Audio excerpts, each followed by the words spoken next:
बिस्मिल्लाहिर्रहमानिर्रहीम अल्हम्दुलिल्लाहि रब्बिल आलमीन अर्रहमानिर्रहीम मालिकि यौमिद्दीन इय्याका नअबुदु व इय्याका नस्तईन इहदिनस सिरातल मुस्तकीम सिरातल लज़ीना अनअमता अलैहिम गैरिल मग़ज़ूबि अलैहिम वलज़्ज़ालीन आमीन। अल्लाहुम्मा सल्लि अला मुहम्मद व अला आलि मुहम्मद कमा सल्लैता अला इब्राहीम व अला आलि इब्राहीम इन्नका हमीदुम मजीद। अल्लाहुम्मा बारिक अला मुहम्मद व अला आलि मुहम्मद कमा बारकता अला इब्राहीम व अला आलि इब्राहीम इन्नका हमीदुम मजीद।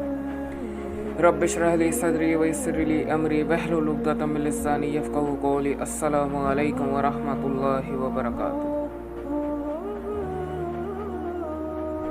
आज का टॉपिक किसी नबी के बारे में नहीं है, किसी सहाबी के बारे में नहीं है। आज कोई हदीस नहीं सुनाऊंगा, आज कोई वाक़या नहीं बताऊंगा। आज मैं एक ऐसे लड़के की लाइफ स्टोरी बताऊंगा जिसकी उम्र सिर्फ 18 साल है। वो कैसे गुनाहों की ज़िंदगी को छोड़ के अल्लाह के रास्ते पे चला, क्या असबाब बने, कैसे उनने छोड़ा, वो पहले क्या था।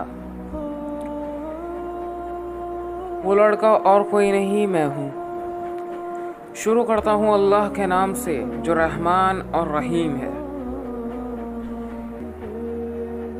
2016 ये मेरे लिए changing year of my life. 2016 मेरी लाइफ का तब्दील होने वाला साल है और मैं शुक्र करता हूँ अल्लाह का इसके जो मैं आज हूँ। जितनी मुझे इल्म की नॉलेज है वो अल्लाह की तौफीक से है। ना मैंने कोई मेहनत करी, ना कुर्बानी दी, मैंने कुछ नहीं किया। अल्हम्दुलिल्लाह ये सब अल्लाह की मर्ज़ी से है। पता नहीं अल्लाह को मेरी कौन सी नेकी पसंद आ गई, मुझ में क्या ऐसा अच्छा लगा जो अल्लाह ने मुझे हिदायत दी। तो शुरू करता हूँ 2016 से पहले मैं कैसा था। तो 2016 से पहले मैं अल्लाह को नहीं जानता था। मैंने कलमा पढ़ा था, वो मैंने यूं पढ़ा था, मेरे माँ बाप भी मुसलमान, मेरे घर वाले, मैं मुस्लिम कल्चर से बिलोंग करता हूँ, मैं एक मुस्लिम फैमिली से बिलोंग करता हूँ। मैंने कलमा पढ़ा, लेकिन अल्हम्दुलिल्लाह मेरे घर में नमाजी भी हैं, कुरान भी रोज़ पढ़ा जाता है, लेकिन मैं एक अलग ट्रैक पे था। वो आप कह लीजिए कि मैं गुनाहों के ट्रैक पे था। मैं ना अल्लाह को जानता था, ना अल्लाह के रसूल को जानता था, ना सहाबाओं को जानता था। अल्लाह क्या कहता है, अल्लाह का क्या हुक्म है, क्या हलाल क्या हराम, मैं कुछ नहीं जानता था। मैं अपने नबी की कुर्बानियों को नहीं जानता था, मैं सहाबाओं की कुर्बानियों को नहीं जानता था, मैं अपने नबी के रोने को नहीं जानता था। 2016 से पहले when I was 14 I love to listen songs and write it down on the paper and remember it and memorize it. मैं गानों को 2016 से पहले की बता रहा हूँ। मैं गानों को बहुत शौकीन था। मेरे मोबाइल में 150-200 गाने थे। मैं गाने को पेपर पे लिखता, उसे याद करता, बस याद करता और कुछ नहीं करता था। मैं गानों को लिखता, मैं अपने दोस्तों का साथ घूमता फिरता और मेरा लिबास अलग, जीन्स शर्ट पैंट चश्मा, ये सब ये हराम नहीं है जी, ये कपड़े पहनना। लेकिन वो एक मुस्लिम कल्चर में आना, गुनाहों की दुनिया को छोड़ना, ये ज़रा डिफ़िकल्ट था मेरे लिए। मैं दोस्तों के साथ घूमा फिरा करता था। मैं नमाज़ें भी बहुत कम पढ़ता था। जुम्मे की पढ़ ली, वो भी मैं जुम्मे के दिन नमाज की नियत से नहीं जाता था। मैं जुम्मे के दिन सब दोस्त मेरे इकट्ठे होते थे मस्जिद में, मैं गॉसिप करने के लिए जाता था, मैं अपने दोस्तों से मिलने के लिए जाता था। सबसे आखिरी सफ़ में बैठता था ताकि मैं जल्दी उठ के निकल जाऊँ। सुन्नतें भी नहीं पढ़ता था।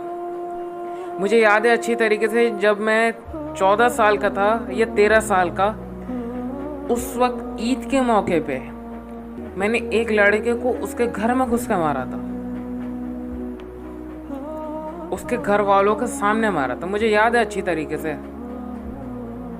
उसकी माँ, उसका भाई, उसकी बहन, उसकी दादी या नानी, बहुत लोग थे, उन सबके सामने मैंने उसे मारा था।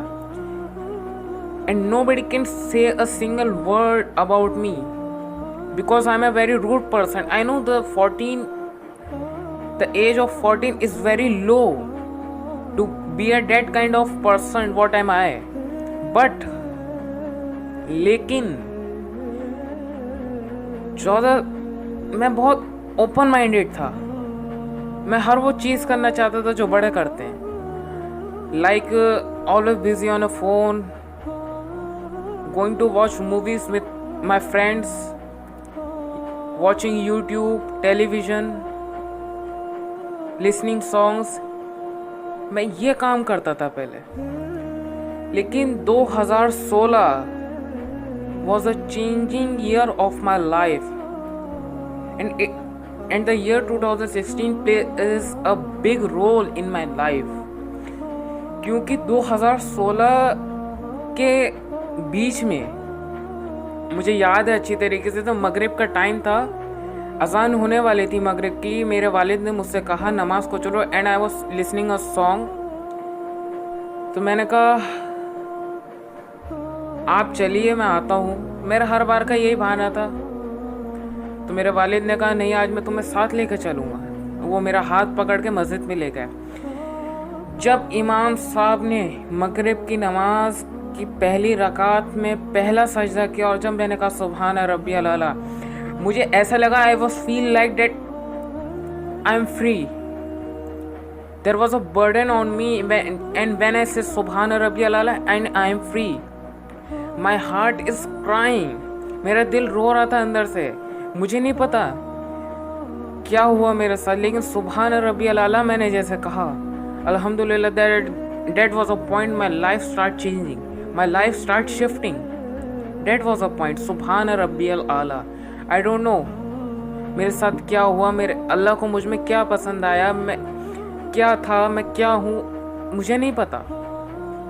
लेकिन उस मगरिब की नमाज ने मुझे बहुत हौसला दिया। मुझे मतलब गुनाहों से थोड़ा दूर करा, मुकम्मल तरीके से नहीं, मुझे थोड़ा दूर करा गुनाहों से। उसके बाद फिर मैंने ईशा की नमाज़ पढ़ी, फजर पढ़ी नहीं पढ़ी मुझे याद नहीं, ज़ोहर पढ़ी, कभी असर पढ़ी नहीं पढ़ी। तो ऐसे करते करते फिर मैंने वही लाइफ दोबारा स्टार्ट कर दी। गाने सुनना, झूठ बोलना और छोटे मोटे गुनाहों में मैं इतना डूब चुका था कि मुझे कोई रास्ता नहीं था निकलने का। अगर मैं उस टाइम मर जाता तो मैं जहन्नुमी होता। मैं गुनाह इतना करता था, झूठ बोलना, धोखा देना, गीबत करना, फ्रेंड के साथ गॉसिप में हो जाती। तो मेरा कोई फ्रेंड सर्कल इतना अच्छा नहीं है था। फिर 1, 2, 3 महीने गुजरे। फिर मैं ऐसी यूट्यूब को स्क्रॉल कर रहा था, फिर मुझे हज़रत मौलाना तारिक जमील का बयान दिखा। सो मैंने कहा चलो सुन लेते हैं, खाली तो हैं कुछ। कभी कभी ऐसा होता है ना कि यूट्यूब पे भी कुछ नहीं मिलता, बंदा सिर्फ स्क्रॉल कर रहा था। तो ऐसे ही मैं स्क्रॉल कर रहा था, मुझे मौलाना तारिक जमील का बयान दिखा, तो मैंने उस पर क्लिक करा। वो तकरीबन 10 से 15 मिनट का बयान था। मैंने उसे सुना and I feel like the बयान मेड मी क्राई। उस बयान ने मुझे रुला दिया। मुझे याद नहीं है वो बयान क्या था, क्या टॉपिक था, लेकिन मुझे अच्छी तरीके से याद है उस बयान को सुन के मैं बहुत रोया। सुना, फिर मैंने अल्लाह से तौबा करी, या अल्लाह मेरी तौबा, मैं कैसी गुनाहों की ज़िंदगी में था, गुनाह कर रहा था, क्या क्या कर रहा था, झूठ बोल रहा था। उसके बाद फिर मैंने इस्लाम को थोड़ा और समझना चाहा, पढ़ना चाहा। मैंने तकरीबन हज़रत मौलाना तारिक जमील के बयान 2 साल सुने।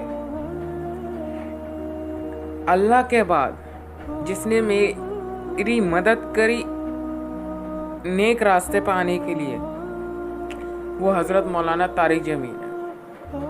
अल्हम्दुलिल्लाह, अल्लाह उनकी उम्र में बरकत करे। मैंने उनके बयान तकरीबन 2 साल सुने, 2-2.5 साल मैं सुनता रहा। फिर मैं आपको एक वाक़या सुनाता हूँ। मैं जब स्कूल में था, आई वॉज इन 8 और 9 क्लास, टीचर ने पूछा कौन क्या बनना चाहता है बताओ, रोज़ वाइज। सब ने कहा, मैं, कोई कहता है मैं डॉक्टर, कोई कहता है इंजीनियर, कोई कहता है मैं ये, कोई कहता है मैं वो। जब बारी मेरी आई, and I was a back bencher, जब मेरी बारी आई तो टीचर ने पूछा तुम क्या बनना चाहते हो। उस वक्त मैं मौलाना तारिक जमील का बयान सुन रहा था, लेकिन मैं नमाज़ें नहीं पढ़ रहा था। तो मैंने कहा I want to be a मौलाना। तो पूरी क्लास मुझ पे हंसी। जब हंसे तो उन्होंने कहा बैक बेंचर हो के तुम मौलाना बनना चाहते हो और तुम्हारी क्या हरकतें हैं, तुम क्या करते हो। And I was the most naughtiest guy in my class. मैं क्लास का सबसे शरारती। मैंने क्लास में 1-2 बच्चों को मारा भी था, एक को तो डस्टर फेंक कर मारा था। तो पूरी क्लास मुझ पर हंस रही, तुम मौलाना बनोगे, तुम लोगों के घरों में खाना लेने जाओगे, अजान दोगे, लोगों की गालियाँ सुनोगे, लोगों को बर्दाश्त करोगे, तुम मौलाना बनोगे। इसमें कुछ नहीं रखा। It has nothing. Be a doctor, be a engineer, be a racer, be a pilot, इन सब में स्कोप है। मौलाना में क्या स्कोप है? At that point I realize that he is saying yes, ये सही कह रही है, ही इज सेइंग राइट, ये सही कह रही है। क्योंकि मैंने भी वही कल्चर देखा था कि मौलाना अपना, हाँ, मुअज्जिन, मौलाना, ये सब खाना लेने जाते हैं घरों पे, अजान देते हैं, लोगों की सुनते हैं, अजान लेट हो गई तो कहते हैं अजान लेट क्यों हो गई। सो आई गिव अप। मैंने बयान सुनना छोड़ दिए, नमाजें जितनी भी पढ़ रहा था वो भी छोड़ दी। आई गिव अप। फिर उसके कुछ दिन बाद फिर मुझे बयान आता है मौलाना तारिक जमील का। स्क्रॉल कर रहा था, वही मेरे साथ हुआ। मैं यूट्यूब को स्क्रॉल कर रहा था, करते करते मौलाना तारिक जमील का बयान है। मैंने सोचा कि अब तो मैंने छोड़ दिया, अब क्या करूँगा सुन के। But I don't know why I click on that बयान। मैंने उसे पूरा सुना and I realise yes I did a wrong thing. मैंने ये गलत काम किया है। And at that moment I decide I never leave this. The world says whatever he says. दुनिया वाले कहते हैं जो उन्हें कहने दो, मुझे कोई फ़र्क नहीं पड़ता। मुझे इस्लाम पे ज़िंदगी गुजारनी है। I want to live like a Muslim. I want to live like a believer. I want to live like a closest person to Allah. I decided at that point. उसके बाद मैंने 6 महीने और 2.5 साल हो गए मुझे मौलाना तारिक जमील के बयान सुनते हुए। फिर मुझे जहन में आया कि अच्छा, मेरा माइंड अलग तरीका था। मैं जो लिखता था वो मुझे याद नहीं रहता, जो मैं पढ़ता था वो मुझे थोड़ा याद रहा, लेकिन जो मैं सुनता था वो मुझे परमानेंटली याद हो जाता था। तो मैंने जितने भी बयान सुने उनसे मैंने नॉलेज इकट्ठी करी, मैंने उन्हें लिखा, फिर मैंने उन्हें याद करा, फिर मैंने किताबें पढ़ी, मैं अपने लिए किताबें लाया, मैंने उन्हें पढ़ा। लेकिन जो मैं चाहता था, मैंने उनके बयान सुने, मैंने अल्लाह के बारे में सुना, अल्लाह के बारे में पढ़ा, फिर मैंने नबी के बारे में सुना, मैंने नबी के बारे में पढ़ा, हज़रत आदम के बारे में पढ़ा, ईसा अलैहिस्सलाम के, इब्राहीम अलैहिस्सलाम के, मूसा अलैहिस्सलाम के, दाऊद अलैहिस्सलाम के।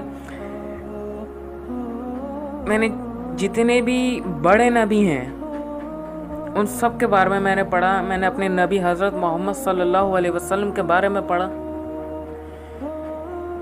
फिर मुझे अच्छा, शुरू से जब मैं गाने सुनता था, जब मैं बोर होता था, मैं उस वक्त की बात नहीं कर रहा, जब मैं थोड़ा इस लाइन में आया था, जब मैं गाने सुनता था, मुझे इसका कहीं से दूर तक का गुमान नहीं था।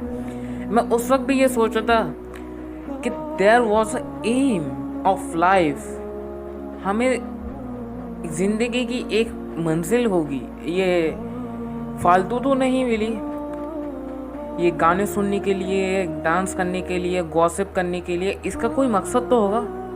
उस वक्त मेरी लाइफ का एक ही एम था, एक ही गोल था, टू मेक अ मनी। मैं उस वक्त सिर्फ ये सोच रहा था कि मुझे पैसा कमाना है। I want to live like a rich person.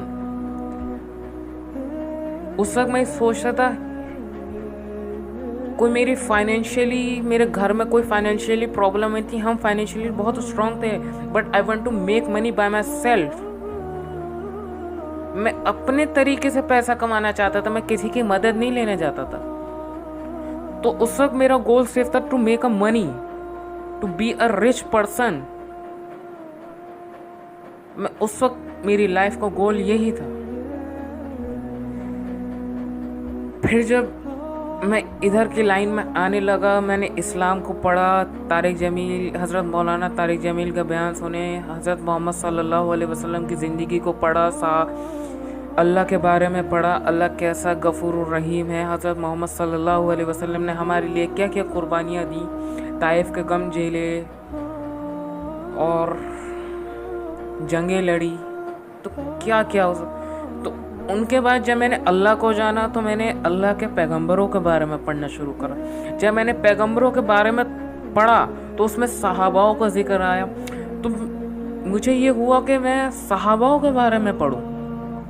I want to learn about the Sahaba, how do they live their lives and how do they sacrifice their life for only for the sake of Allah।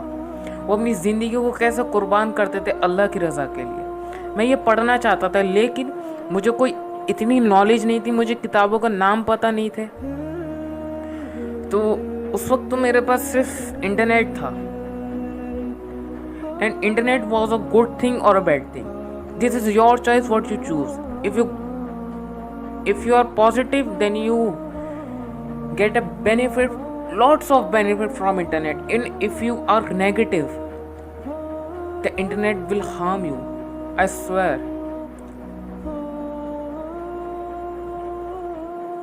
जब मेरे पास internet था, मैंने search करा, सहाबाओं के बारे में research करी, उनके बारे में पढ़ा, मुझे किताबों का पता चला, मैंने किताबों का मुताला किया। उसके बाद ऐसा करते करते, ये पिछले साल की बात है, मैं यूट्यूब पे सर्च कर रहा था, मेरे सामने एक लेक्चर आता है तोहा इब्न जलील का। मेरी नज़र में वो एक लेजेंड है, बिकॉज उनके समझाने का style, I like the way how he teaches, I like the way how he speak. मतलब वो मेरे हिसाब से, अच्छा इन दिनों में मैंने मदरसे में दाखिला भी लिया। मदरसा में एक दिन गया and it was so difficult for me, it was so tough for me.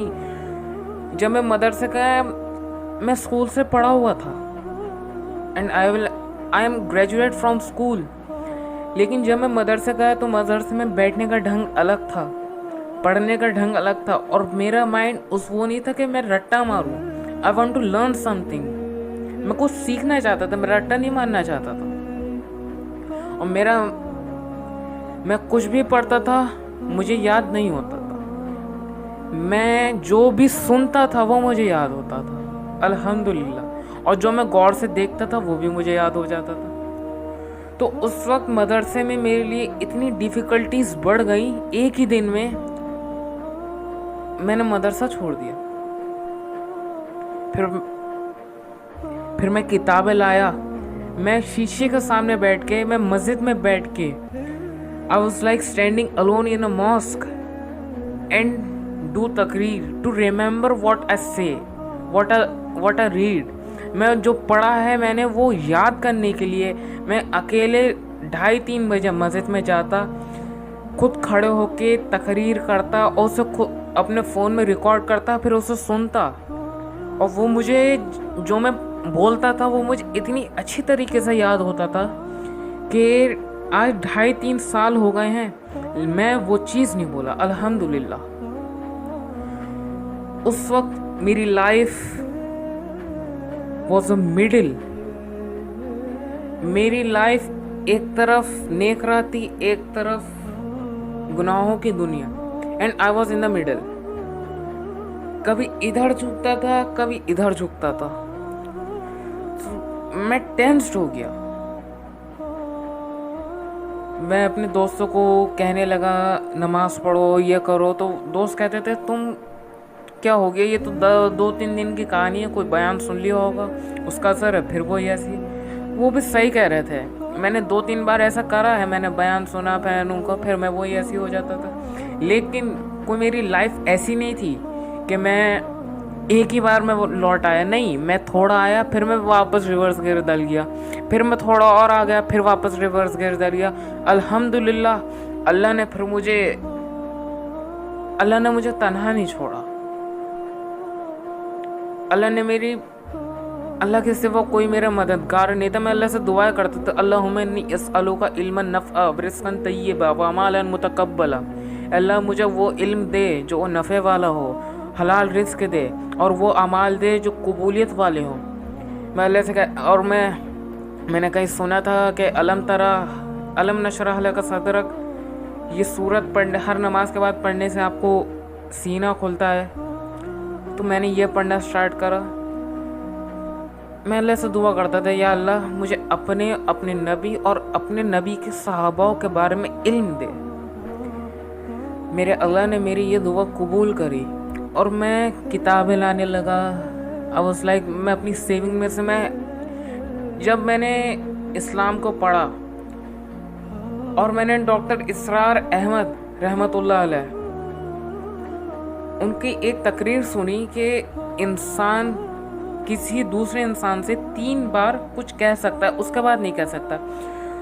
वो शिर्क वो पूरी तरीके से नहीं होता, उसमें शिर्क की थोड़ी बदबू आने लगती, उनके ये अल्फाज थे। सो आई वाज लाइक, मैंने अपने वालिद से बुक्स के लिए पैसे मांगना बंद कर दिए। मैंने कहा, या अल्लाह मैं तेरे इल्म के लिए किसी गैर से तेरे होते हुए मैं पैसे नहीं मांग सकता। या अल्लाह मैं इल्म हासिल करने के लिए किसी गैर से पैसे नहीं मांग सकता। तू ही मुझे यहाँ तक लाया है और आगे भी तू ही लेके जाएगा। या अल्लाह मेरी मदद कर।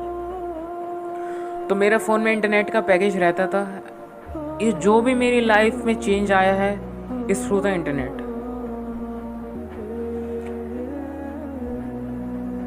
ये पिछले साल की बात है। मैं स्क्रॉल कर रहा था। मैंने अभी बताया कि तोहा इब्न जलील का एक लेक्चर आया। उस लेक्चर का मुझे नाम याद नहीं है, लेकिन मैंने उसे इतनी गौर से सुना कि वो मुझे याद हो गया। उसमें ये था कि एक सहाबी थे, अब्दुल्ला इब्न मखतूम रज़ी अल्लाह ताला अन्हु। वो नाबीना सहाबी थे। वो रसूलुल्लाह सल्लल्लाहु अलैहि वसल्लम के पास आए, या रसूलुल्लाह मुझे घर में नमाज पढ़ने की इजाज़त दीजिए, मैं नाबीना हूँ। आपने कहा, हल तस्मानिदा, क्या तुम्हें अजान की आवाज़ आती है? उन्होंने कहा, जी हाँ आती है। तो आपने कहा, तुम्हें नमाज घर में पढ़नी होगी। फिर उन्होंने कहा, या रसूलुल्लाह मैं नाबीना हूँ, मेरा घर मस्जिद से दूर है, मुझे घर में नमाज पढ़ने की इजाज़त दीजिए।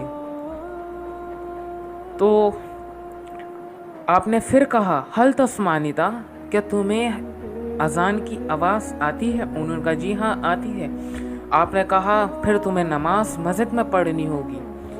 फिर उन्होंने कहा, या रसूलुल्लाह मेरे घर में कोई ऐसा शख्स नहीं है, मैं घर मस्जिद के और मेरे घर के दरमियान झाड़ हैं, जंगल है, कोई जानवर मुझे नुकसान पहुंचा दे, मुझे घर में नमाज पढ़ने की इजाज़त दीजिए। आपने फरमाया, हल तस्मा हय्या अलस्सलाह हय्या अल फलाह, क्या तुम्हें हय्या अलस्सलाह हय्या अल फलाह की आवाज़ आती है? उन्होंने कहा, जी हाँ आती है। तो आपने कहा, तुम्हें नमाज मस्जिद में ही पढ़नी होगी, और नमाज मस्जिद में पढ़ो, भले ही तुम्हारे हाथ काट दिए जाएं, तुम्हें जला दिया जाए, नमाज मस्जिद में पढ़नी होगी। ये मुझे इतनी अच्छी तरीके से याद हुआ। उससे पहले मैं मस्जिद में नमाज पढ़ता था, लेकिन कभी घर भी पढ़ लिया करता था। उसके बाद अल्हम्दुलिल्लाह कोई बीमारी आई या मेरी टांग में चोट लग गई, इस वजह से मेरी नमाज घर में हुई। उसकी वजह से, या लॉकडाउन में मेरी नमाज घर में हुई। वैसे अल्हम्दुलिल्लाह मेरी नमाज मस्जिद में होती है। उसके बाद अच्छा, मैं मौलाना तारिक जमील के बयानों से इतना इंस्पायर्ड हुआ। फिर मैं तोहा इब्न जलील के बयान सुने। मुझे उनका लिबास जो वो करते थे ना, मैं समझता था एक मौलाना का लिबास जो है वो कुर्ता शलवार पजामा साफा टोपी ये है।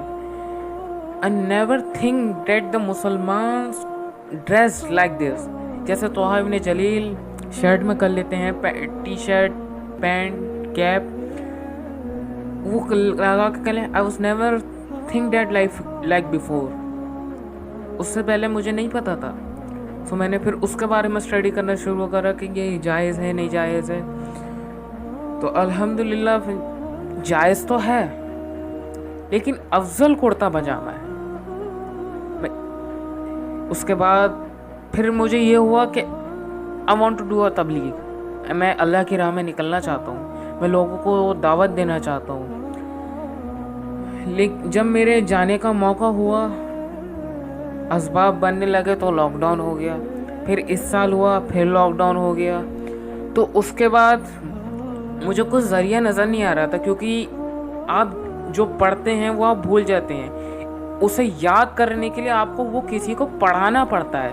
तो मुझे कोई असबाब नहीं दिख रहे थे, मुझे कोई ज़रिया नहीं दिख रहा था तबलीग का। मैंने अपनी फ्रेंडशिप सर्कल को छोड़ दिया, क्योंकि मैं एक ऐसी सोहबत में रहना चाहता था। बिकॉज बयानों का असर तो पड़ता है, लेकिन सोहबत का असर उससे ज़्यादा होता है। तो मैं नेक लोगों की सोहबत में रहने के लगा, मैं मस्जिद में रहने लगा। जब मैं मस्जिद में खड़े होकर बयान करता तो लोग कोई आ जाता तो लोग मुझे बड़ा गलत समझते कि अकेले बयान कर रहा है। उसके बाद फिर मुझे एक आइडिया आया तोहा इब्न जलील और रजा ज़ियाउल हक भाई के ये देख के वीडियोस के। इंटरनेट भी तो है, यूट्यूब पे वीडियो भी बनी चाहिए, तो तबलीग ऐसे भी हो सकती है जैसे ये लोग कर रहे हैं। तो मैं उनसे बड़ा इंस्पायर हुआ। फिर मैं उनसे इंस्पिरेशन लेके मैंने यूट्यूब पे वीडियो बनाई। और सबसे पहली वीडियो मेरे घर में किसी को नहीं पता था कि मैं यूट्यूब पे बयान करता हूँ, और मैं अपना फेस भी नहीं दिखाता था। मैं 6 महीने यूट्यूब पे वीडियो बनाता रहा, बयान डालता रहा।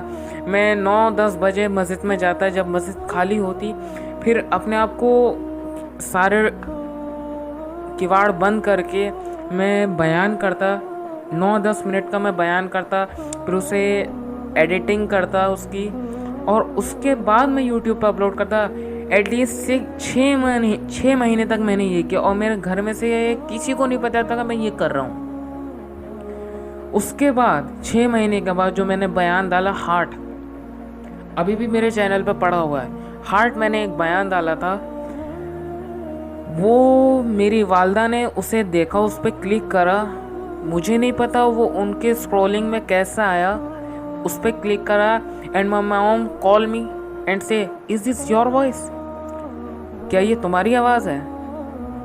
तो उस वक्त मैं इस्लाम में इतना दाखिल हो चुका था कि मैंने झूठ से भी तौबा कर ली थी, या अल्लाह अब झूठ नहीं बोलूँगा। और उस वक्त एक अजीब बात हुई थी कि मैं उससे 10-15 मिनट पहले ही उसी दिन मैंने झूठ से तौबा करी थी। मैंने कहा अल्लाह ये तो आजमाइश है कि अगर मैं मना कर दूं तो ये झूठ होगा, और मैंने तुझसे अभी तौबा करी है झूठ से, और अगर मैं हाँ कहता हूँ तो मेरी सबको पता चल जाएगा मैं ये काम कर रहा हूँ। उसके बाद जब मैंने अपनी वालदा से कहा हाँ ये मेरी वॉइस है, तो शी वॉज लाइक शॉक्ड। उनकी मतलब वो एक हैरान सी हो गई। उसके बाद उन्होंने घर में सबको बता दिया, मेरे चाचा, मेरी फूफी, एंड अल्हम्दुलिल्लाह my family support me, and my mom and my whole family says go on, keep going, you are doing well, keep going, and that motivates me a lot.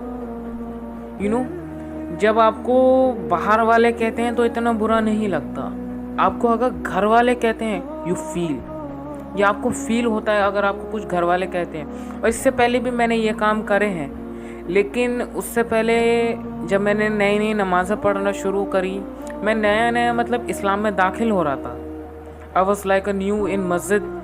Everyone sees me कि ये तो नया लड़का आया है, ये 10-15 दिन की कहानी। जुम्मा 8 दिन मुझे कहते थे कि जुम्मा तुम्हें 8 दिन हुए नमाज पढ़ते।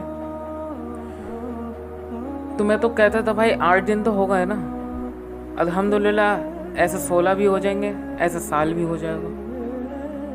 उसके बाद जब ये मेरा स्कूल का वाक़या हुआ तो मैंने गिव अप कर दिया। तो सब फिर से मुझे वही,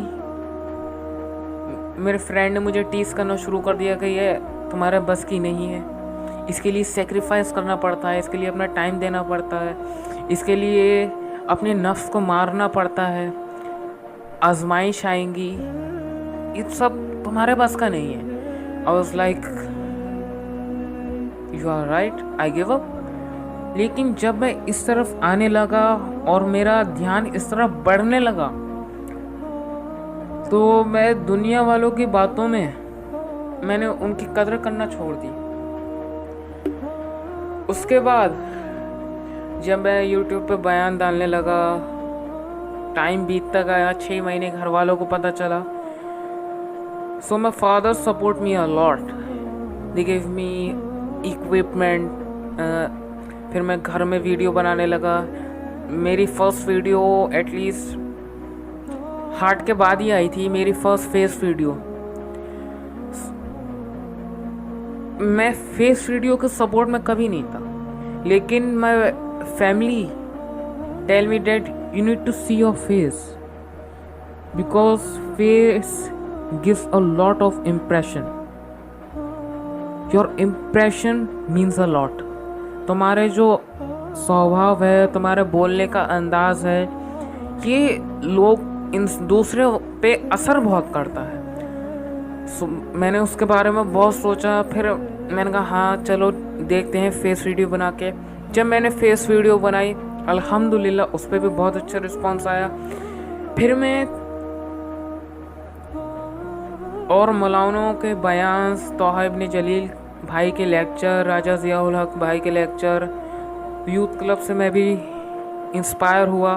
फिर मैंने देखा कि जब आप अल्लाह का काम करते हैं ना, जब आप अल्लाह के दीन का काम करते हैं, कसम अल्लाह की ज़ात की, अल्लाह की इज़्ज़त की कसम है मुझे कि अल्लाह की मदद आती है और आप खुद उसे महसूस करते हैं। और उसके बाद मुझे कुरान का पता चला तो मैंने कुरान को तफसीर में पढ़ना शुरू करा और कुरान की मुझे 2 आयतों ने, बल्कि 3 आयतों ने मुझे शौक हिला के रख दिया। उसके बाद जो मेरी लाइफ चेंज हुई, आज मैं यहाँ बैठा हूँ। पहली आयत, कुल्लु नफ्सिन ज़ाइक़तुल मौत, every soul will be taste the death. हर नफ्स को मौत का जायका चखना है। उसके बाद वो आयत पढ़ के I was speechless, I am completely shocked. ये कलाम इसे नहीं पढ़ रहा था मैंने अपने आप से ये कहा, मैं इस कलाम को छोड़ दिया। उसके बाद मैंने पढ़ा वनहनु अक़रबु अलैहि मिन हब्लिल वरीद, कि मैं तुम्हारी शारक से, अल्लाह ताला कुरान में कहता है मैं तुम्हारी शारक से ज़्यादा तुम्हारे करीब। तो मैंने कहा अल्लाह हम उससे इतना करीब है और मैं झूठ भी बोलता हूँ, मैं गुनाह करता हूँ, मैं नमाज़ ही नहीं पढ़ता, मेरा अल्लाह तो मुझे देख रहा है। उसके बाद कुरान की मैंने ये आयत जिसने मुझे सबसे ज़्यादा मोटिवेट किया तौबा करने के लिए, या इबादी अल्लज़ीना असरफ़ु अला अनफुसिहिम ला तक़नतू मिन रहमतिल्लाह इन्नल्लाहा यग़फ़िरुज़्ज़ुनूब इन्नहु गफ़ूरुर रहीम। ये जो आयत है, ए मेरे बंदे मुझसे मायूस ना होना, तो जितने चाहे गुनाह कर ले, मुझसे मेरी रहमत से मायूस ना होना। एक दफ़ा कहना या अल्लाह मेरी तौबा, मैं सारे गुनाहों को माफ़ कर दूंगा। एंड उसके बाद मैंने अल्लाह से तौबा करी। उसके बाद मैंने अल्लाह से वादा करा, या अल्लाह अब मैं इस रास्ते को कभी नहीं छोड़ूँ। वो टाइम बीतता गया बीतता गया बीतता गया, अल्लाह ने असबाब बनाए, मैं यूट्यूब पे बयान करता गया, मेरी नॉलेज बढ़ती रही। मैं आज भी हज़रत मौलाना तारिक जमील के बयान सुनता हूँ, तोहा इब्न जलील भाई के लेक्चर सुनता हूँ, रजा ज़ियाउल हक भाई के लेक्चर सुनता हूँ। मैं हर वो चीज़ सुनता हूँ जिससे मुझे फ़ायदा हो। मैं ये नहीं देखता कि कौन शख्स है, क्या कह रहा है। अगर वो नफ़े की है और वो सच है तो वो मेरे लिए बेनिफिशियल है। It can give me a benefit if I want to take a benefit from me. अगर आप हर चीज़ से कोई फ़ायदा ले सकते हैं, अगर आप फ़ायदा लेना चाहते हैं तो मैं हर मौलाना के बयान सुनता था, and I was like he is right, he is saying right, he is saying the truth. I want to like him, I want to like him. मेरा मतलब ये था कि मैं ये बन जाऊँ, मैं ये बन जाऊँगी, मैं ये बन जाऊँ। मैं ये नहीं कह रहा था कि मेरा अल्लाह मुझे क्या बनाना चाहता है। उसके बाद मैंने एक हदीस पढ़ी, हदीस कुदसी। उसमें अल्लाह ताला अपने बंदों से कहता है, ए मेरे बंदे, एक तेरी चाहत है, एक मेरी चाहत है, कर दे हवाले मुझको उसके जो तेरी चाहत है, तो दूंगा तुझको वो भी जो तेरी चाहत है। अगर मुखालफत की तूने उसकी जो मेरी चाहत है, तो थका दूंगा तुझको उसमें जो तेरी चाहत है, होगा फिर भी वही जो मेरी चाहत है। इसको सुन के मैंने कहा, या अल्लाह, अब मैं तेरे हवाले, जो तू करना चाहे मेरे साथ कर, तो मुझे कामयाब करे, मैं सर झुकाऊंगा। तो मुझे ऐसी मेरी दुआ तो ये थी कि अल्लाह मुझे कामयाब करना, लेकिन मैं अल्लाह से कहता था, अल्लाह तू मुझे कामयाब कर दे, मैं ऐसी, और अगर तेरी कोई और फैसला है मेरे लिए तो या अल्लाह मैं उस पर भी राज़ी, मैं तेरी रज़ा पे राज़ी।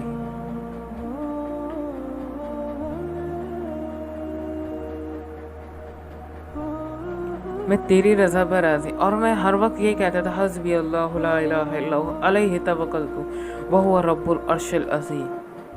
और जब मैंने नया नया ये यूट्यूब का चैनल शुरू करा, मेरे दोस्तों ने बताया ये सब बेकार के काम है, तो मैं यही कहता था, I was look at the sky and say हस्बी अल्लाहु ला इलाहा इल्लहु अलैहि तवक्कलतु व हुवा रब्बुल अर्शिल अज़ीम।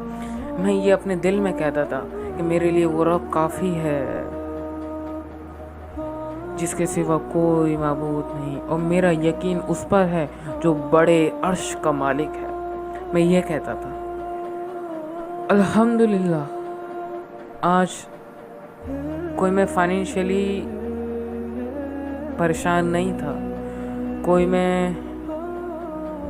मेरे पास हर चीज़ थी लाइफ की। I have everything what I want. मेरे पास मोबाइल था, मेरे पास इंटरनेट था, मेरे पास दोस्त थे, मेरे पास स्कूटी थी, I have bike, I am financially, my background is financially strong. But मेरे लिए अल्लाह ने क्या सोचा था? वो मगरिब का सजदा, वो बयान्स, वो लेक्चर्स चेंज मी टोटली।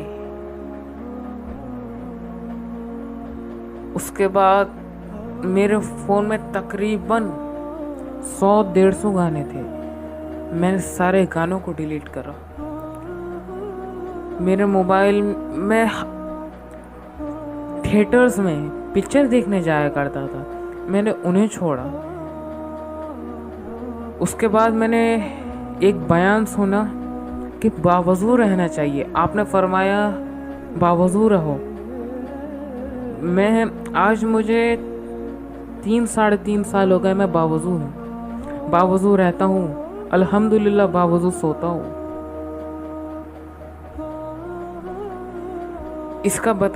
ये मेरी लाइफ बताने का मकसद, कोई मैंने 4 साल की लाइफ को आधे घंटे 40 मिनट में कोई कवर नहीं करना है, और वो हो भी नहीं सकती।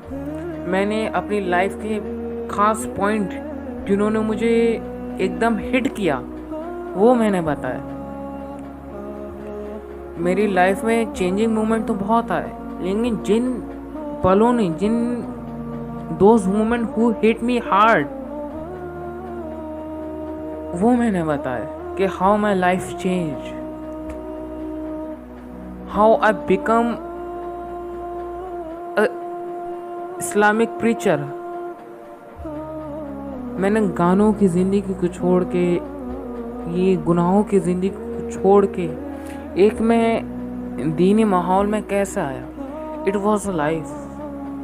ये ज़िंदगी है, ज़िंदगी अल्लाह के लिए जीनी। ये बात मैंने समझी जब मैं इस्लाम में आया कि ज़िंदगी का एक मकसद है, वो अल्लाह है। ज़िंदगी की एक मंजिल है, वो अल्लाह है। वरना पहले तो मेरा, हर इंसान का पहले यही एम होता है, I want to be a rich, I want to make a money, successful. जब मेरे जहन में ये बात बैठी हुई थी, माहौल इंसान पे बड़ा फ़र्क डालता है। माहौल में ये बात है कि जिसके पास जितना पैसा है वो उतना ज़्यादा सक्सेसफुल है।